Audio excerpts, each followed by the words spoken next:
Thank you guys so much for still being with us. It means so much to us, and it's been just amazing today so far. I kind of want to do this all the time, speaking with amazing women. It's just amazing, and I am very excited to speak with our next guest, Michelle. Hello, Michelle. Hello, Sally. How you doing? I am good. How are you? Yeah, really well. It's the end of the year, so I'm ready for my break. Definitely ready to sleep for 3 weeks. Yes. Well, this is perfect timing for you this summer. Absolutely. You are down in Adelaide. How is it there? It's boiling hot here. So I went for a little walk around the garden, and I thought that was silly. Now even hotter. Yeah.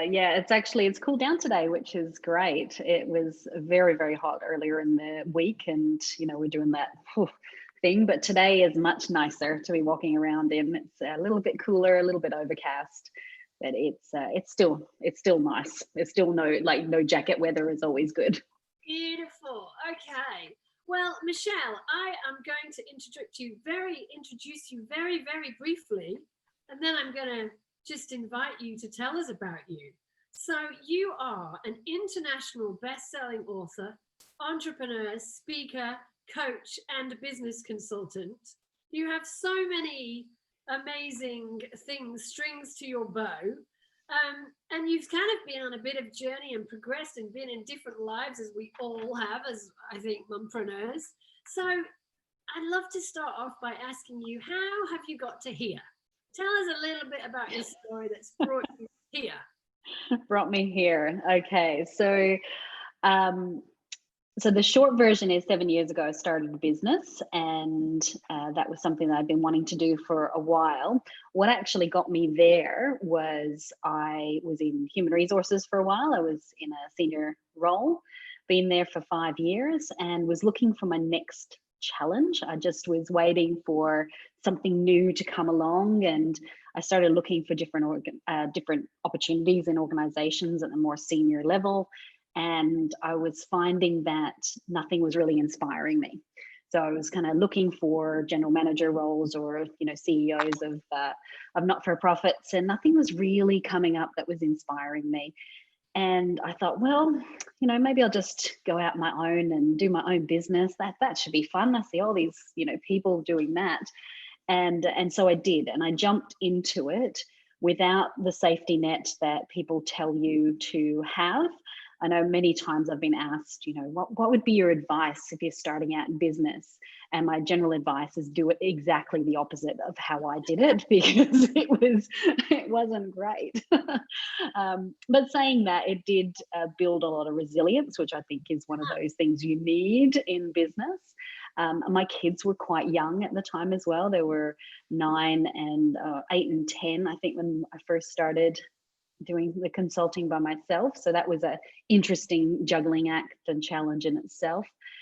But yeah, I jumped into this consulting world and was doing freelancing for quite some time, and had quite of a stressful couple of years. And I think that's quite usual in new businesses. You have a stressful few years. And I think one of the main reasons I was having a stressful couple of years is because I'd actually had a couple of stressful years before that, and didn't take any time, didn't take a break, didn't recalibrate where I was at, just jumped straight into it and went straight into hustle mode. So I was, just moving and moving and moving and moving like you do. So if you move fast enough, then burnout doesn't catch you, or that was the theory that I had in the time. Yeah, it didn't work. It didn't work somehow. So I did, was doing freelancing and working with some great clients and doing some good stuff. And then I got to the point where I was maxed out in my time. So I asked a business partner to join me, and we've since grown the business into quite a successful consulting firm now here in Adelaide. So that's kind of where I am now. Amazing. So there's lots for me to delve into there, if you don't mind. Yes, go for it. If you mind, I'm going to delve. You can always tell me to back off. But you said, you would do it all completely the opposite. But would you? Because are there learnings in there that have now got you to the point of success that you're in, that you kind of had to go through? Yes. Oh, yes, absolutely. Look, as far as the way I did it, it wasn't an easy way, but absolutely there was a huge amount of learnings from it. And I think one of the biggest transitions that I made, and it took me a while to really understand what it was the transition from very successful employee to being an entrepreneur. And my identity was wrapped very strongly in the role I was playing in a workplace, and being a one of the go-to employees, one of the people that was seen as successful, and then going into that new business and trying to run it for myself and having no idea what I was doing, and trying to find business and trying to keep the keep the bills paid at home, because that was one of the things. I went from having a very nice income that would just land in my bank account every 2 weeks to really scrambling for when's the next bit going to come and where am I going to actually get it from. So one of the things I think I learned quite strongly through that was that identity, and our identity is so deeply ingrained in us, and unless we start moving through and really understanding that and unpacking that, we're not able to transition to something new. The other thing I learned was you can do a lot on the smell of an oily rag. So you don't need a lot of money to be able to do some really cool stuff. Yeah. So I think that was something that I had to become very, very creative at doing things myself, because the money just wasn't there at that time.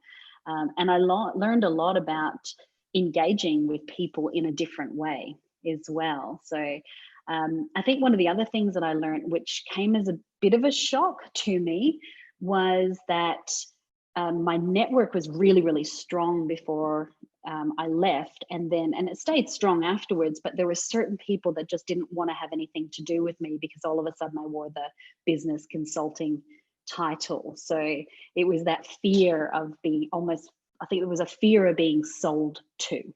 And I think that was a really interesting learning for me on how I engage with people, and how I, particularly in that consulting space, how I go about doing that and building my network. So those were, a few learnings. Well, I think that is so important, and really great for our community, because every single woman who has gone from a woman to a mother has gone through an identity transition. We won't call it crisis, because perhaps some people have navigated that beautifully, but it's definitely a change.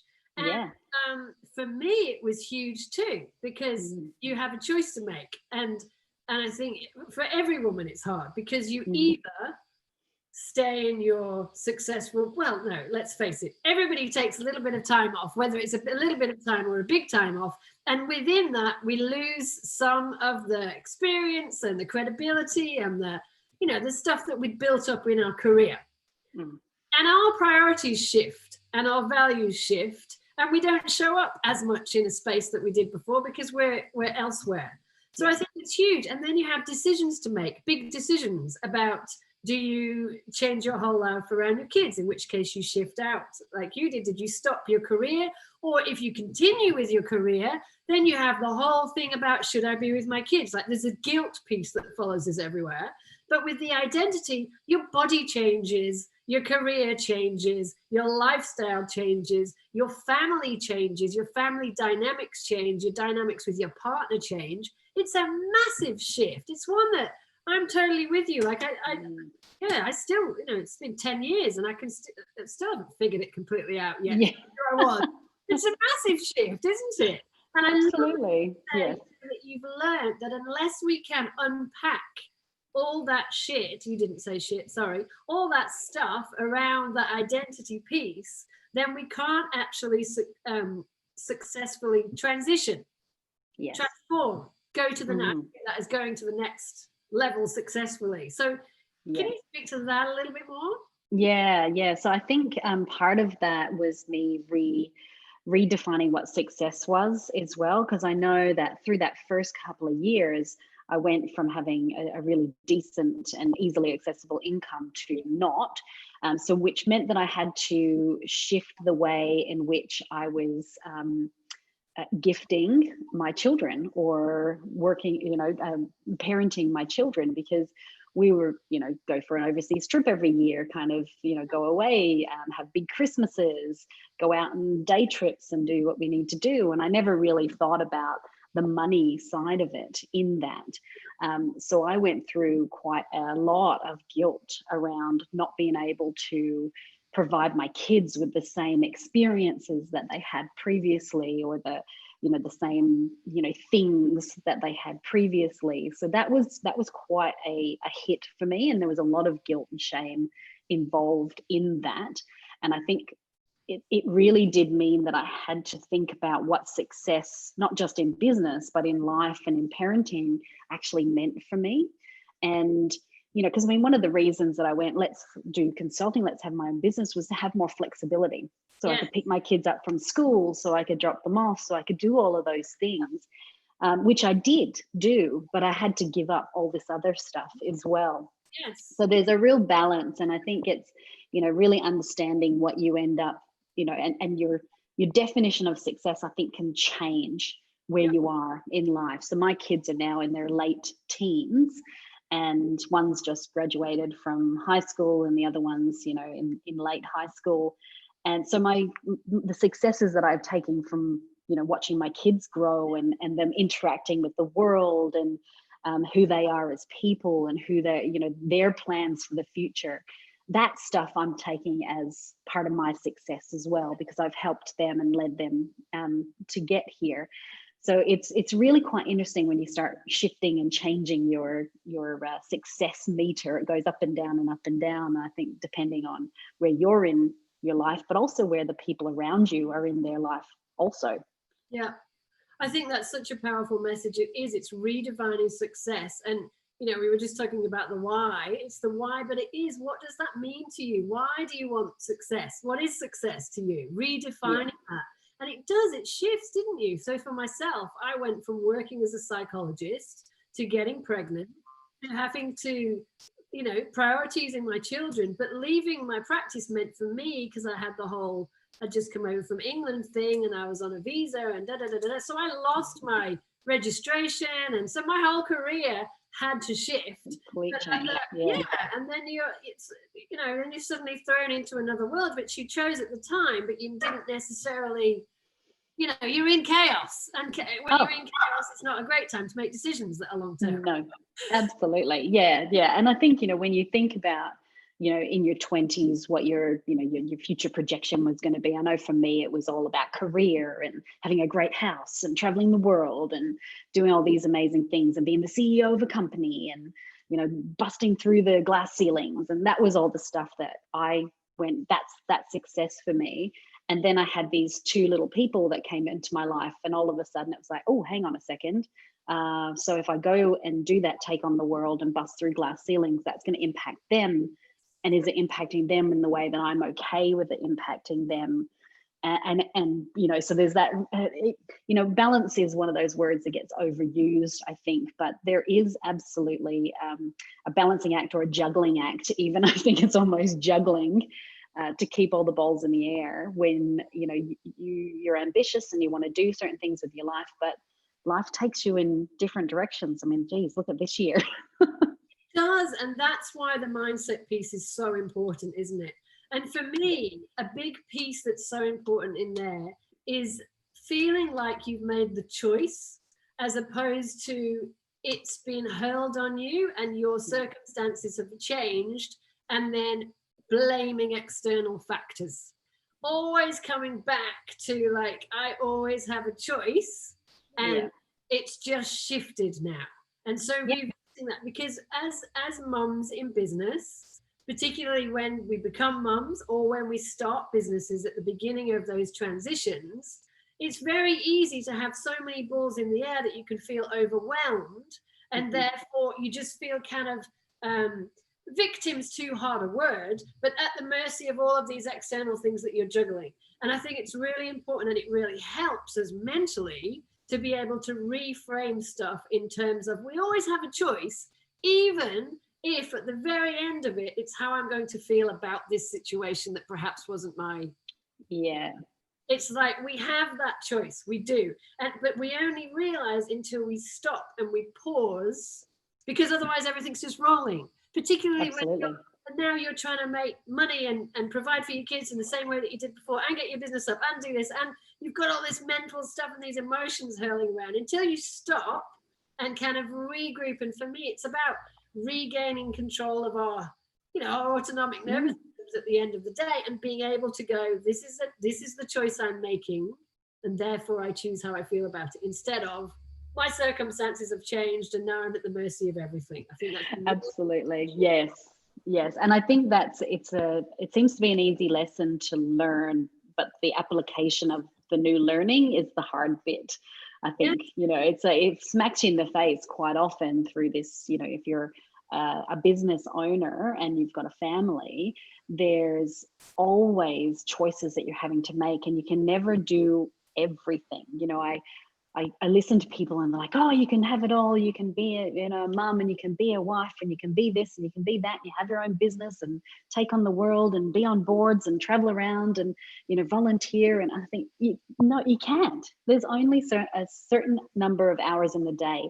And also, as people, we've only got a certain amount of energy to be able to expend. And if we're doing all of those things and we're constantly pushing outwards, then we're never actually looking within. We're never taking care of ourselves. And, and this has been a hard lesson, and probably the longest lesson for me to learn.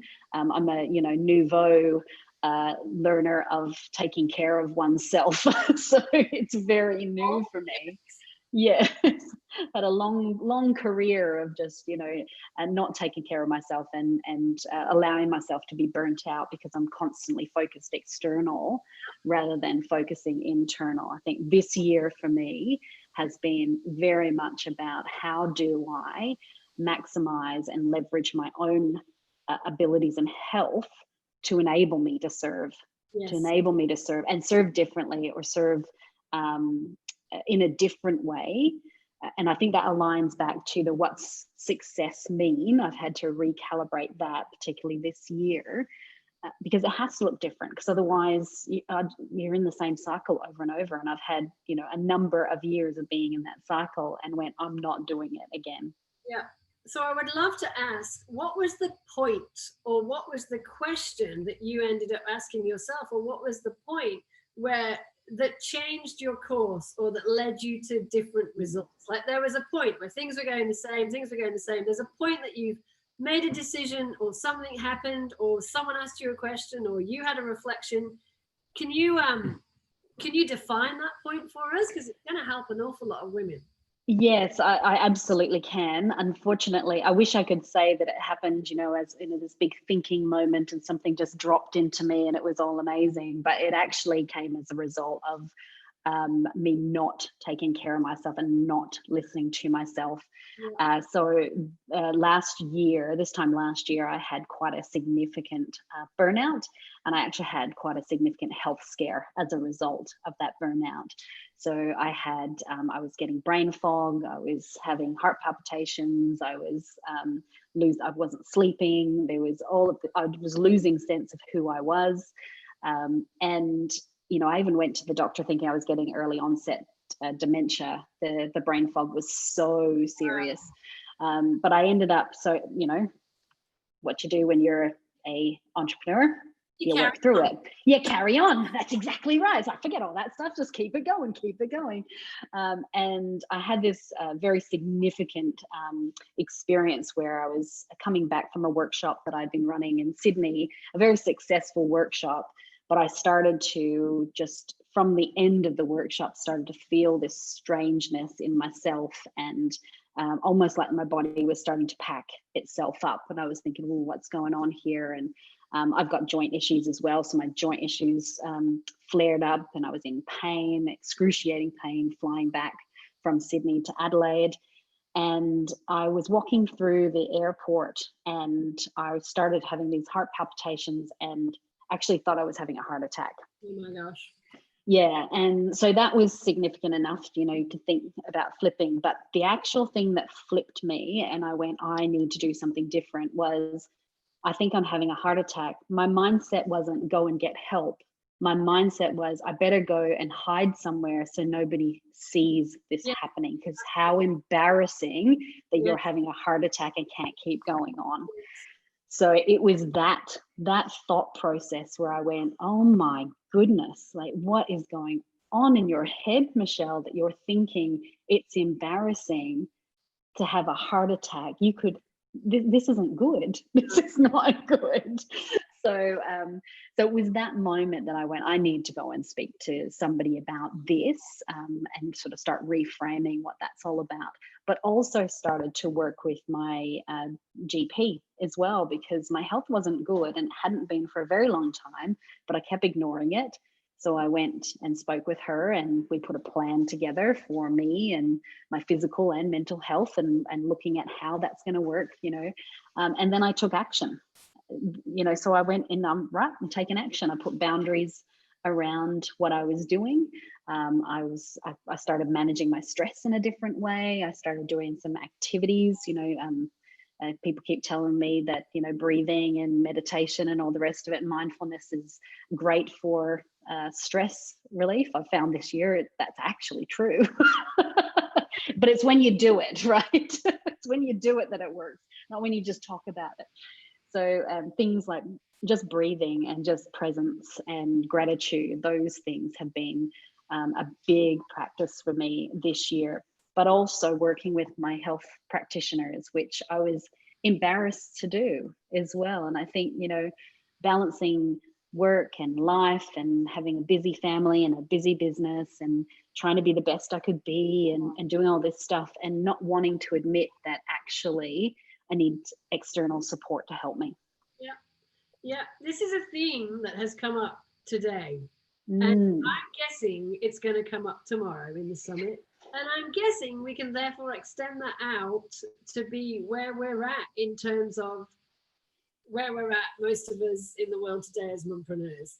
And what I'm hearing you say is that you needed to prioritize you and your health and your self-care. We had someone earlier who said self-care is a non-negotiable. It goes in the diary first. Yeah.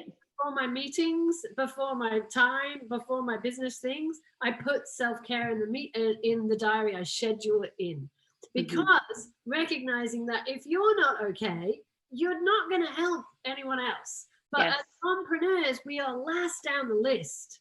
We do it in our families, we do it in our businesses, we look after everybody. We pay ourselves last. We eat last. If we don't have money in the pot, we'll be the one that doesn't go with the wages. If we have limited food in the house, we'll be the one that doesn't serve it. Like we just do. Absolutely. So it's kind of flipping that mindset and going, you don't have to not look after everyone else, but we have to look after ourselves first, because we can't look after other people if we're not here. Yes. As you know, deep into Dr. Joe Dispenza's work, we teach his work. I've been with him for years, and one of his favorite sayings that he says all the time is, we can change in times of pain and suffering, or we can change in times of inspiration and joy. And his whole message is, why wait? Absolutely. And this is my passion too, we know what we're capable of. You've just, you've demonstrated this. We've all done this in our lives, where we've had a moment where it's got so low that we've gone, this cannot continue. A change is coming in, and we make a decision with such firm intent that nothing shakes us from that. We prioritize ourselves and we change. Why don't we do that before we get to that point? I know, it's crazy, isn't it? I think this is a really great lesson for us all. And now that we know we can change, let's continue to do it to get to the next level, because we're always evolving. It's not like we're here now, we're okay. We're evolving to the next lesson, so we can bring that lesson in, can't we? And just, change in times of joy and inspiration. So absolutely. Inspiration, you are now healthy, successful, happy, I'm guessing, with the way that your success has come about. So what, and now you've got this incredible learning, you've got this incredible wealth of information that you pass on to other women. So you Mm. must see this a hell of a lot in other women. So tell Oh us God, yeah. themes that you witness, and your biggest, the biggest thing, because I know you speak all around the world, you do keynotes everywhere. There must be themes that come out, and now you must have got really adept at kind of top tips to overcome the issues we all have. Yeah. Think your head about that.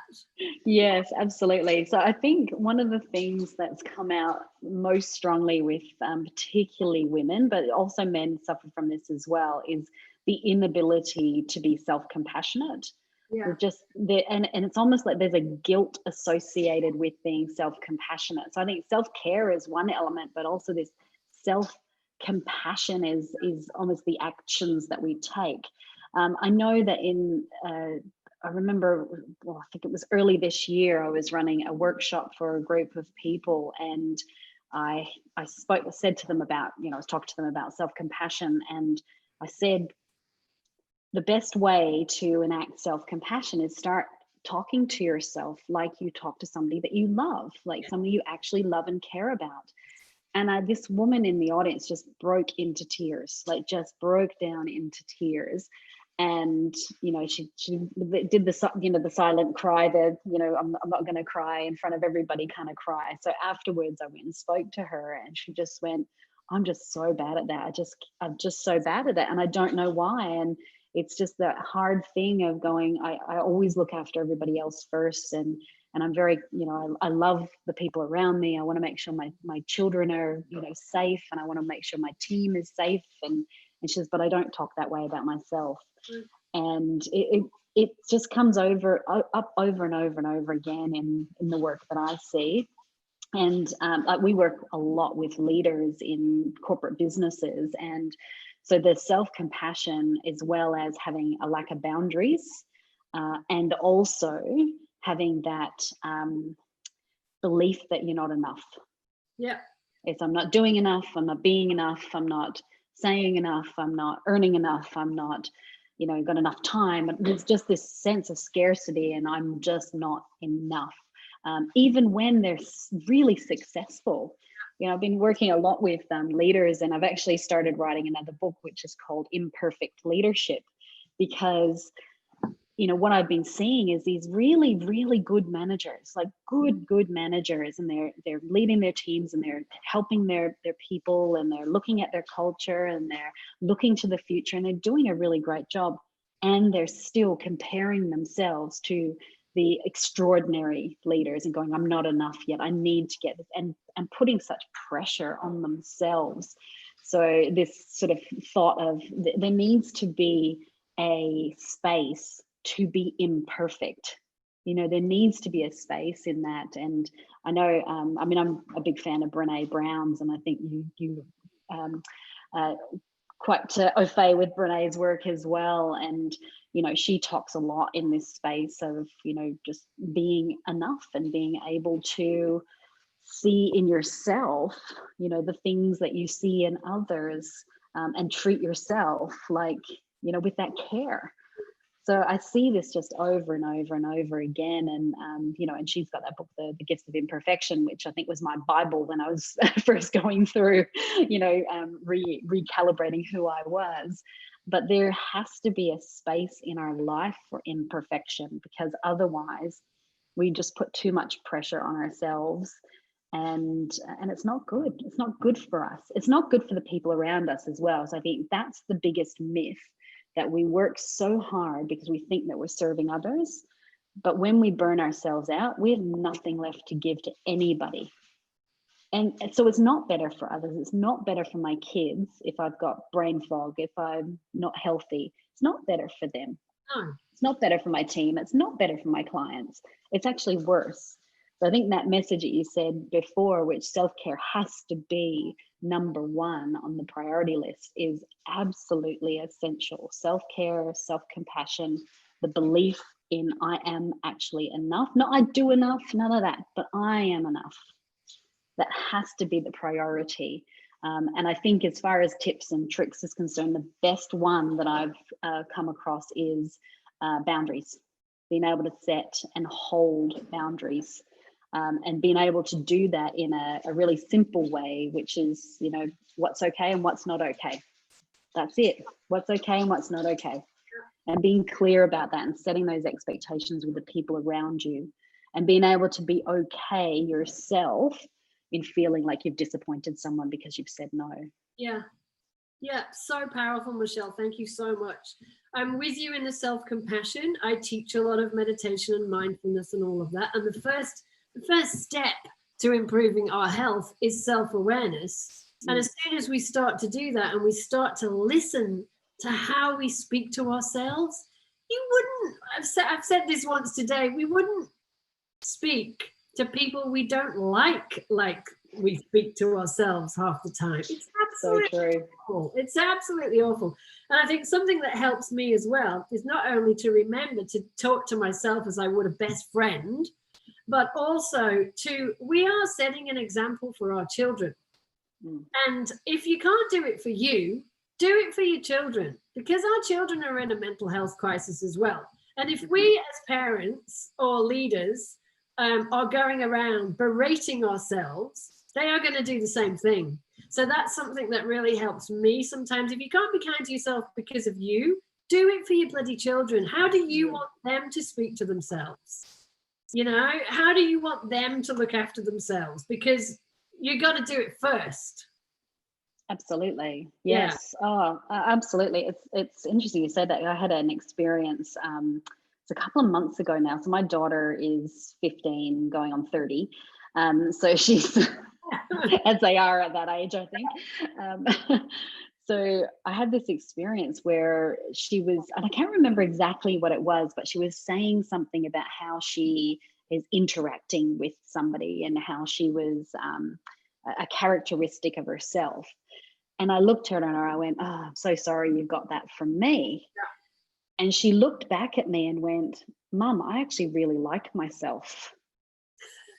And I went, "Whew, okay, that was hefty. Like, that's really hefty, because here I am apologizing to her for passing on to her one of my characteristics that she actually really likes about herself." And I went, whoa, okay, I need to really be thinking about that if I'm criticizing the characteristic in myself that I see in her, I'm actually criticizing her. Yeah. You know, and if she's able to go, I actually really like myself, you know, so back off, Mum, I like myself. I'm so happy to hear that. And also, it's all perception, isn't it? It's the same trait you're both looking at. It's just perception. Absolutely. Yes. So it was one of the most, confronting moments of our relationship, but also one of the most proud moments, because I can see that she is actually developing that inner strength, which is amazing. I mean, she still does the girl stuff and looking at the Instagram and, you know, have I got the right eyelashes and all the rest of it. But that sense of inner strength that she has and her sense of self is way stronger than mine was at her age. So I'm, you know, really proud of that when I see it in her. Yeah, that's beautiful. And also, you're modeling it because you're on a journey with it consciously. Because what you experience. So you're showing her too. So I think you should own a little bit of that at least. Yes. Yes. So thank you for sharing that, because that, you know, I tend to, because of my work, I hear the negative stories about mental health from kids. And so I'm really, really, really happy to hear that. So thank you. Yeah. You're welcome. You talked about boundaries. So I want to dig in here because it's so important.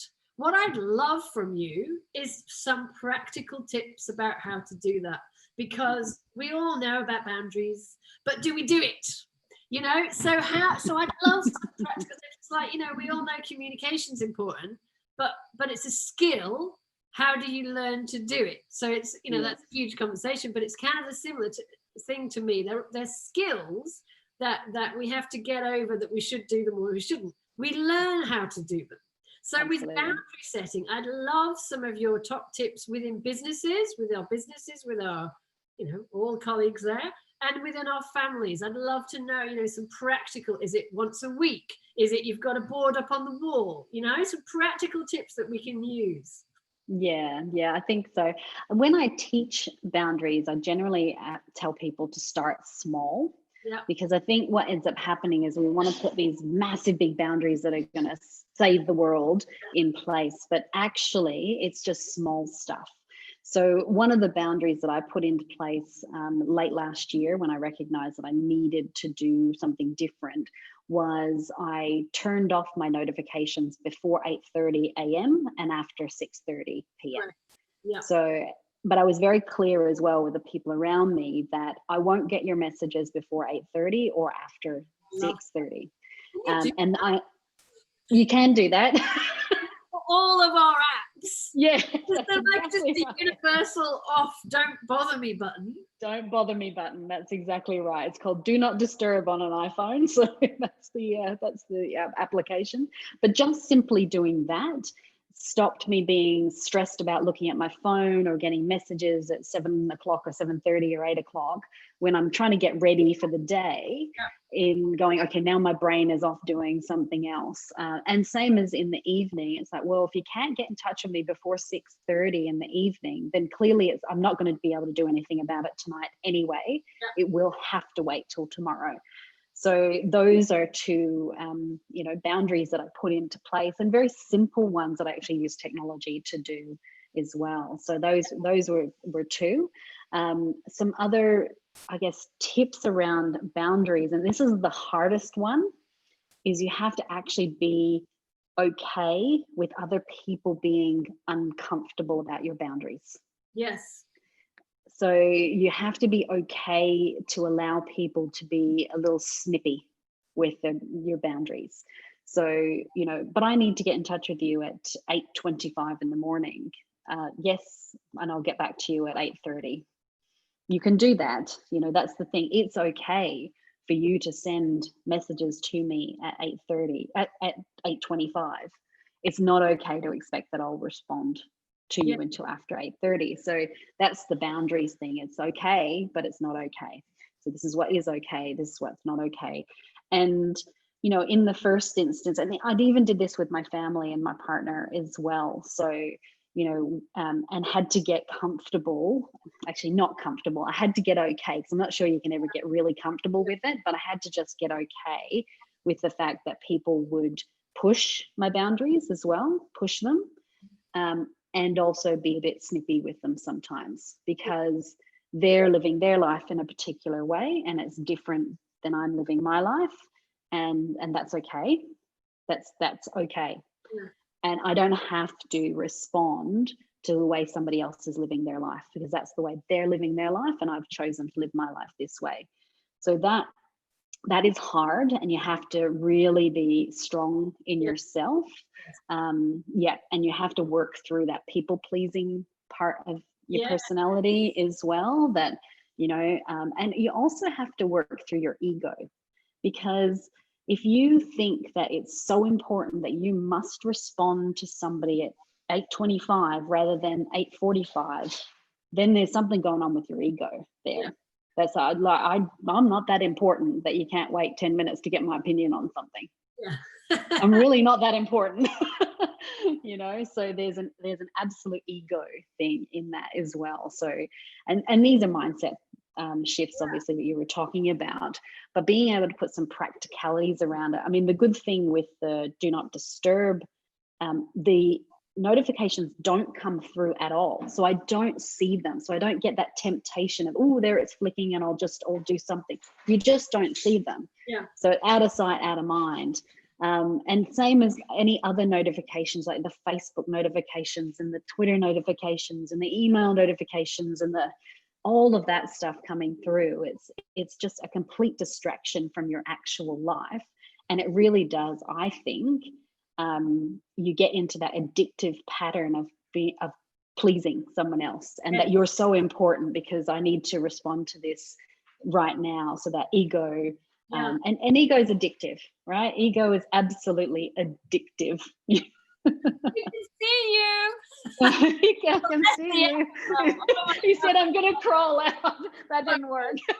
Bless him. All right, bless him. Bless him. We appreciate the effort.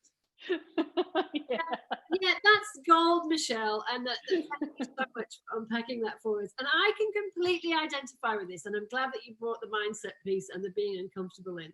When I had kids, probably not straight away, but there was a period of time where being concerned about the screen, and all of that stuff on their brain and having a bit of knowledge around that and stuff, I made a decision that when I'm with my kids, I don't want to be on my phone. So I utilize that do not disturb button. But what it means is that I always forget to put it back on, which means that my phone doesn't ring, so it goes straight to voicemail. So I didn't realize that happened, because you get the messages and you get the voice messages, but I didn't realize that it didn't ring for a long time. So anyone that knows me, I'm apparently difficult to get in touch with a phone call. Other way, there's just other means, right? There's like 1,001 other ways. Absolutely. But phone call is annoying for some people. And I had to go through that it was family, more friends, being okay with them not being okay with that, because it might have felt that I'm not prioritizing them anymore. It's just a shift. It's just different. So I'm really pleased that you brought up you have to be okay with it. And I was going to say, because also if you said to somebody, okay, you can text me at 8:25, but I won't get back to you at 8:30. For some of us, Jen's agreeing, for some of us, we would then spend the next 10 minutes feeling bad about the fact that we've just said that.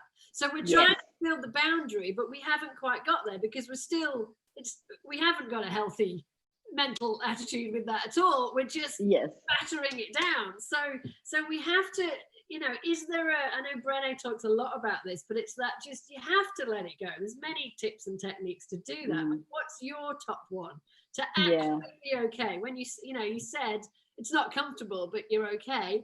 What was the thing that shifted you into actually it being okay?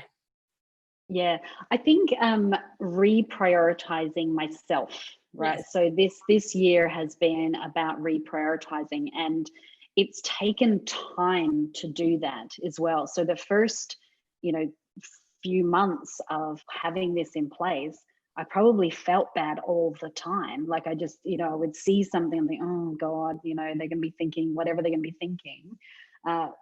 But having to work through that myself and sitting with that and just unpacking why I'm feeling that way. And that's where I landed on some of the ego part of it, is that, actually I'm not as important as my ego is telling me that I am. I'm important, but I'm not that important that I can't wait, nobody can wait 10 minutes. Like that sort of stuff had to really surface in myself. So I think those are the practical things. It takes time, and you have to, like anything you're trying to change, resisting the cookie on the plate is bloody hard work. But if you're going to, not eat sugar, you literally have to just say, I'm not going to eat it. I'm not going to. So, hold that strength of, and back to that why, I sort of came in at the end of what Sonia was saying about the why. That reasoning that sits behind why you're making a change has to be really, really strong. So if the desire to please and desire to please our ego as well as the other person is stronger than the desire for self-care and health, then you're never going to make that change. It's just not going to make the change. It has to be that the desire for self-health and care, and the fact that I am enough and I've got my time is as important as everybody else's time. So I need to prioritize my time as well. That's really, really important. So, but it's not easy. It's not something that just, you switch off your notifications and all of a sudden you're like, woohoo, I'm free and clear and I'm all self-carey and stuff. It's not going to happen. It's more, okay, I've switched off my notifications. I'm going to have to get through to the end of this week and just see how it works. So I tend to, when I'm going into some sort of change, the scientist inside of me comes out and I go, all right, let's get to the end of today and see what happens. Okay, so nothing dramatic happened. All right, let's get to the end of the next day and see what happens, you know. And funnily enough, I got to the end of a week and the end of a month, and the world did not come to a stop because I'd turned my phone off after 6:30 in the evening. So I think it's that experimentation and almost being scientific about the change process, because that also gives you something else to think about.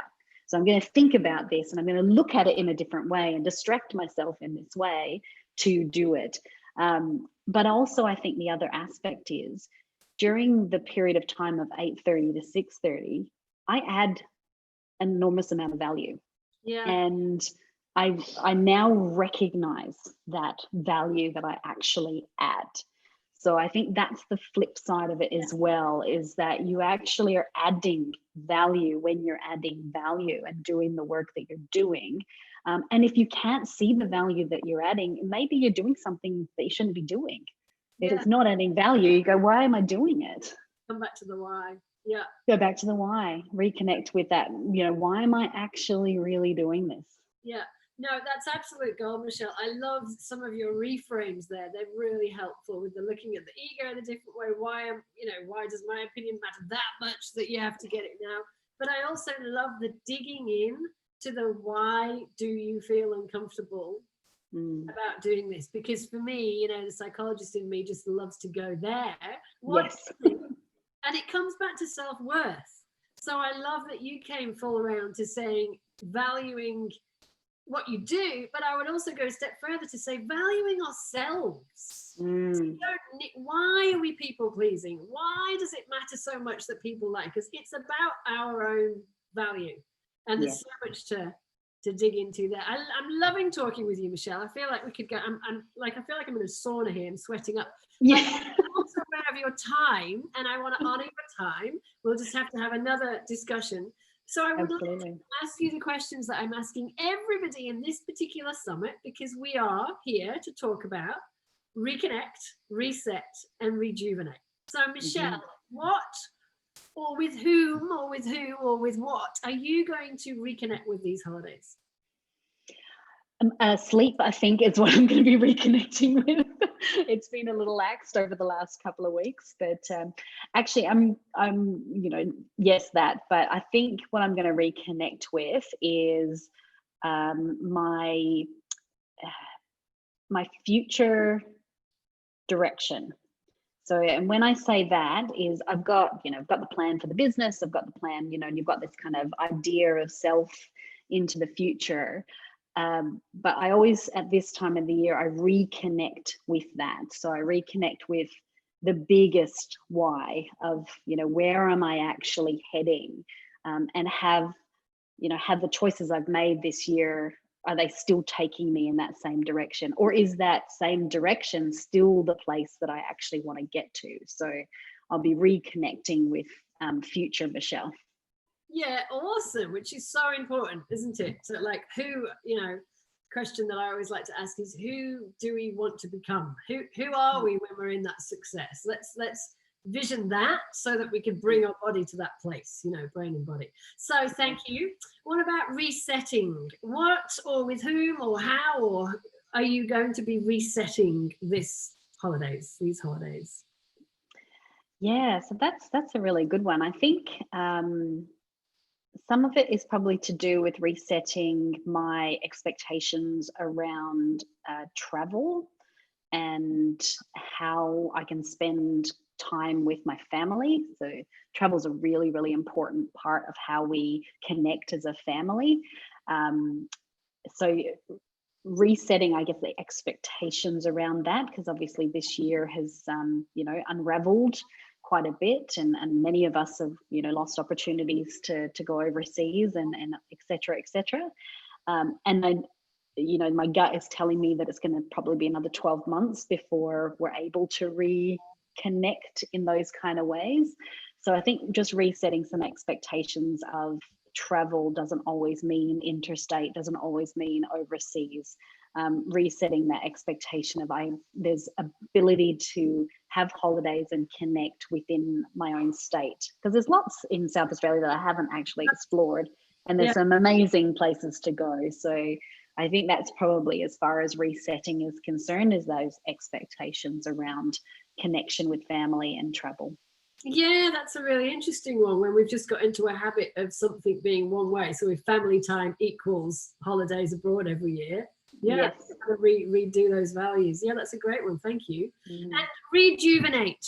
We've talked a lot about this theme, but how are you going to rejuvenate? What does that say to you when you hear rejuvenate? What are you looking forward to these holidays, and how are you going to do it?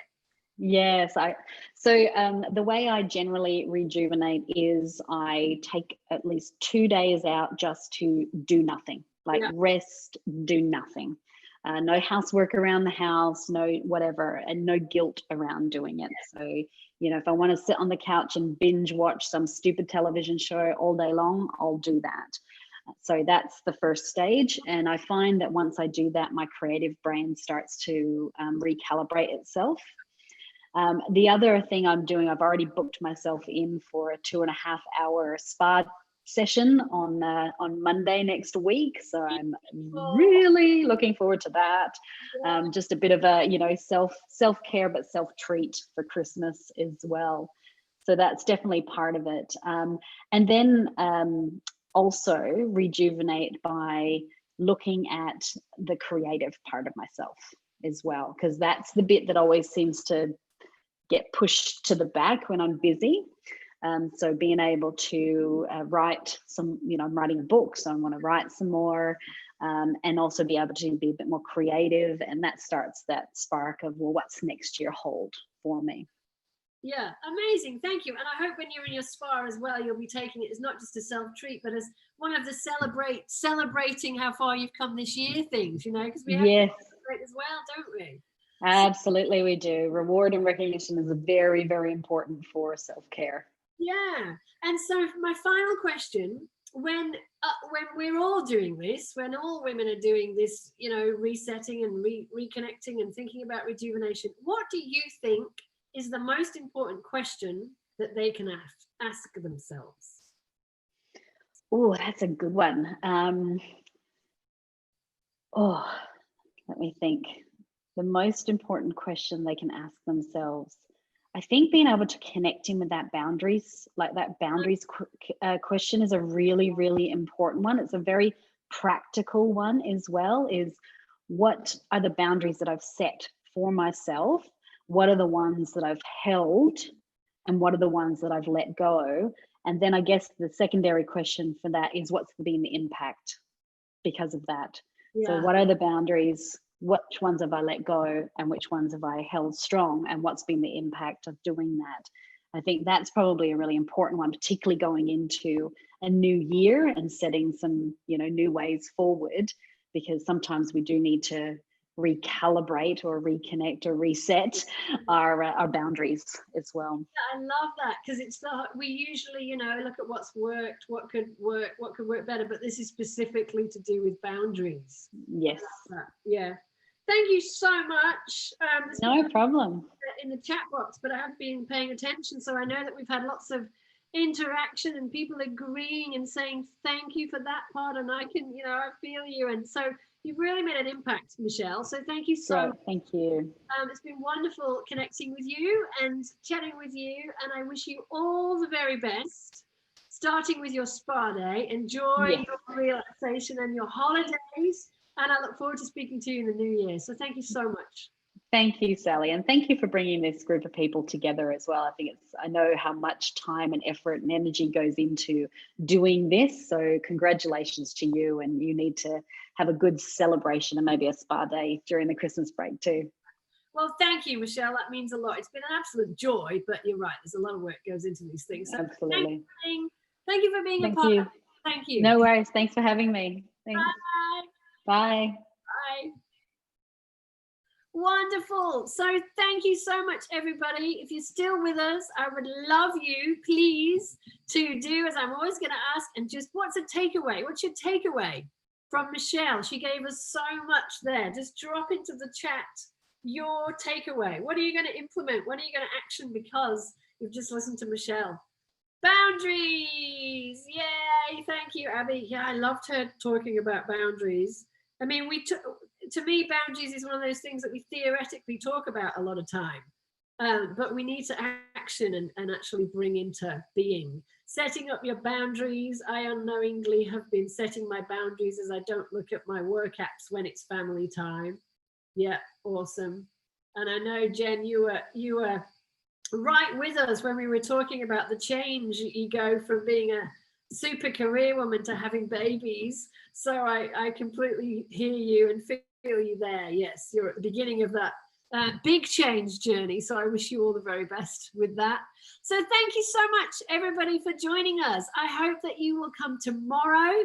Tomorrow we start at 10 a.m. Sydney time. No, we don't. We start at 9 a.m. Sydney time. And we again have 4 amazing speakers, 9, 10, 11, and 12. So I will see you tomorrow morning. Enjoy the rest of your day, whatever you're doing. Let some of the information you've heard sink in, and you know, I hope that you do something as a result of all these wonderful women's advice and wisdom. So thank you so much, and see you tomorrow. Bye.